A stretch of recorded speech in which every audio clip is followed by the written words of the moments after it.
კონფერენციის ფარგლებში მრავალი ქვეყნის მაღალი წარმომადგენლობა არის, მათ შორის თურქეთიდან ერთ-ერთი დიდი წარმომადგენლობა წარმოდგენილი გენერალის მეთაურობით, თურქი გენერალის მეთაურობით, ჩვენ მასთან გვქონდა შეხვედრა.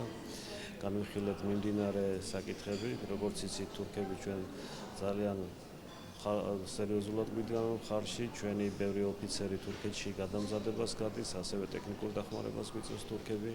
ავღანეთში ჩვენ თანამშრომლობთ, შესაბამისად თურქებს როგორც სულში მდგომ ჩვენ მეგობრებს ისე უყურებთ და სერიოზული ურთიერთობა გაგვაჩნია შესაბამისად ეს შეხვედრაც ამის დადასტურება იყო.